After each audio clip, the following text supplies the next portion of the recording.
Breaking news. Janasena నేత Tirupati in charge Kiran Royal పై వచ్చిన అభియోగాలపై అధిష్టానం స్పందించింది.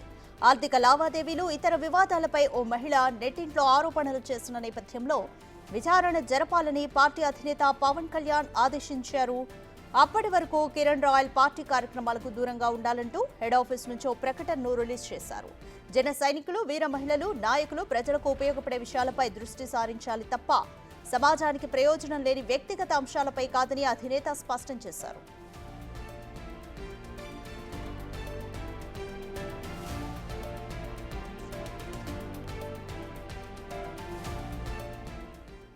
మరోవైపు కిరణ్ రాయల్ తిరుపతి అడిషనల్ ఎస్పీని కలిసి తనపై ఆరోపణలు చేసిన మహిళతో పాటు సామాజిక మాధ్యమాల్లో ప్రసారం చేసిన వారిపై కేసు నమోదు చేయాలని ఫిర్యాదు చేశారు. కేసులో తనకు సంబంధం లేదని కిరణ్ చెబుతున్నారు.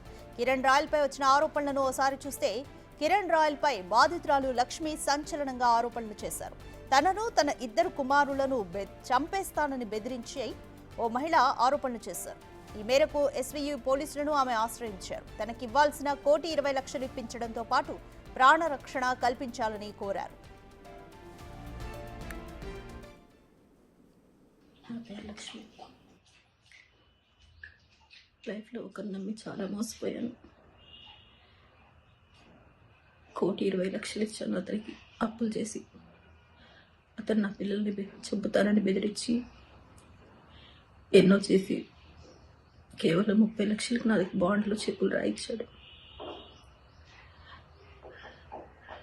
నా దగ్గర వీడియో రికార్డ్ తీసుకున్నాడు. ఇలా బెదిరించి అన్ని ప్రూఫ్స్ ఉన్నాయి నా దగ్గర. ఇంకా నేను బతకలేను. అప్పులు ఎక్కువైపోయాయి. పిల్లలకి సమాధానం చెప్పలేకపోతున్నాను. అతను ఎవరంటే కిరణ్ రాయల్, తిరుపతి జనసేన ఇన్ఛార్జ్. నేను చనిపోయాకైనా ఆ డబ్బులు నా పిల్లలకి చెందుతాయని ఆశిస్తున్నాను. కేవలం కిరణ్ నేను ఈరోజు చనిపోతున్నాను. ఆత్మహత్య చేసుకుంటానని బాధితురాలు వీడియో రిలీజ్ చేయడంతో విషయం కాస్త రాజకీయ వర్గాల్లో చర్చనీయాంశంగా మారింది. డబ్బులు అడిగితే తన పిల్లలను చంపుతానని బెదిరిస్తున్నాడని ఆవేదన వ్యక్తం చేసింది. కిరణ్ వల్లే ఆత్మహత్య చేసుకుంటున్నాడని, తాను చనిపోయాకైనా డబ్బులను తన పిల్లలకు చెందించాలని కోరింది.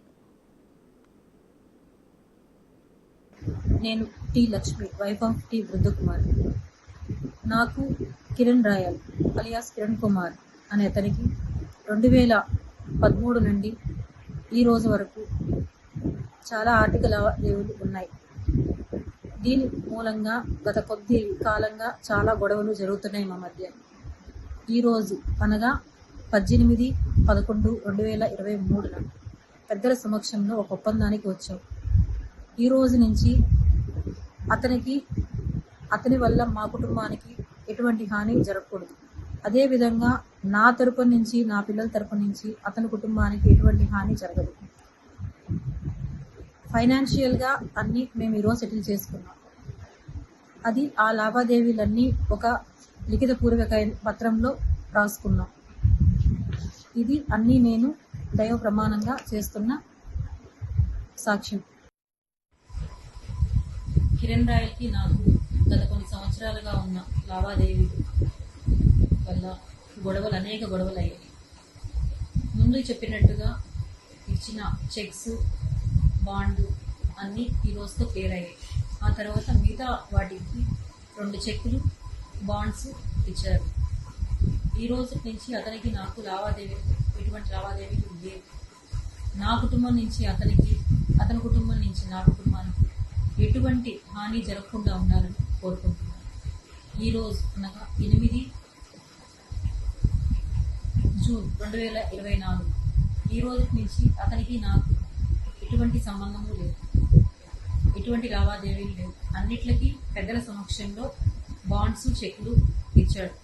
గోల్డ్కి రావాల్సిన డబ్బులు, తేజు అనే అమ్మాయి మనీకి అన్నిట్లకి అతను హామీ ఉంటానని చెప్పి షూరిటీ ఇచ్చాడు. తనపై వస్తున్న ఆరోపణలపై కిరణ్ రాయల్ స్పందించారు. తనను రాజకీయంగా ఎదుర్కోలేక వైసీపీ నేతలు ఆడవారిని అడ్డం పెట్టుకుని రాజకీయం చేస్తున్నారని ఆగ్రహం వ్యక్తం చేశారు. 10 ఏళ్ల క్రితం సెటిల్మెంట్ అయిపోయిన విషయంపై ఇప్పుడు రాజకీయం చేయడం వైసీపీకే దక్కిందన్నారు. తనపై ఫిర్యాదు చేసిన బాధితురాలు వెనుక ఎవరున్నారో తేల్చాలని పోలీసులకు ఫిర్యాదు చేశానన్నారు. తనపై ఆరోపణలు చేస్తున్న లక్ష్మి కొంతకాలంగా వైసీపీ నేతలతో టచ్లో ఉన్నారని కిరణ్ రాయల్ ఆరోపిస్తున్నారు.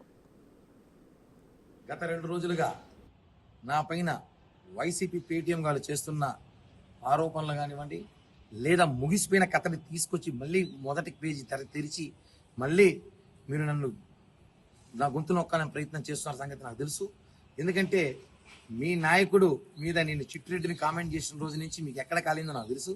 దాన్ని మీరు నన్ను గొంతు నొక్కాలని ప్రయత్నంలో ఎప్పుడో 10 ఏళ్ల క్రితం సెటిల్ అయిపోయిన ఇష్యూను కూడా తీసుకొచ్చి ఆర్థిక లావాదేవీల్ని రాజకీయం చేయడము మీ పార్టీకి తగునరా బాబు. ఎందుకంటే ఆర్థిక లావాదేవీలు ప్రపంచంలో అందరూ చేస్తారు. ఆర్థిక లావాదేవీల్ని తీసుకొచ్చి భూతద్దంలో చూపించి నేరంగా పరిగణించి దాన్ని సోషల్ మీడియాలో చేస్తున్న సంగతి అందరికీ తెలుసు. దీని మీద ఇప్పుడు అడిషనల్ స్పీకర్ కలిసి ఎవరైతే బాధితులు ఉన్నారో నా మీద కంప్లైంట్ ఇచ్చారో వాళ్ళ కుటుంబ సభ్యులు ఫోన్ కాల్స్ డేటా అంతా కూడా తీయమని చెప్పి అడిగాం. అలాగే కోర్టులో కూడా రెడ్ పిటిషన్ అయిపోతున్నాం. వాళ్ళు గత 4-5 రోజులుగా ఎవరితో టచ్లో ఉన్నారు, ఎవరెవరితో మాట్లాడుతున్నారు, ఎవరెవరితో డీల్ చేయాలి అన్నీ కూడా మాకు డేటా ఉంది. అఫీషియల్గా వెళ్తున్నాం. వైసీపీ నాయకులతో టచ్లో ఉన్న సంగతి తెలుసు, ఎక్కడెక్కడ కలిసారో తెలుసు.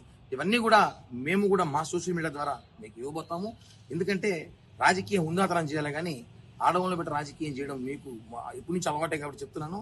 హైకోర్టులో ఉన్న ఫోన్ నా ఫోన్లో కేసు హైకోర్టులో జరుగుతుంది. ఆ విషయం మీకు తెలుసో తెలీదో పేటీఎం గాలికి 2 సంవత్సరాలు హైకోర్టులో నా కేసు జరుగుతుంది. నా ఫోన్లు తీసుకేసి నా ఫోటోలు మార్పింగ్ చేసి నన్ను బెదిరించే సంగతి మీ అందరికీ తెలుసు. ఆ కేసులో భాగంగానే ఈ రోజు ఏదో మీరు రిలీజ్ చేసుకొని మీరు ఏదో జబ్బలు తట్టుకుంటే కాదు. గత 2 రోజులుగా నా పైన కిరణ్ లక్ష్మి వాళ్ల ఇంటికి వెళ్లిన సీసీటీవీ ఫుటేజ్ తాజాగా వెలుగులోకి వచ్చింది. ఆమె ఇంటి లోపలికి వెళ్తున్న దృశ్యాలు, బయటకు వస్తున్న దృశ్యాలు క్లియర్ కట్ గా ఉన్నాయి.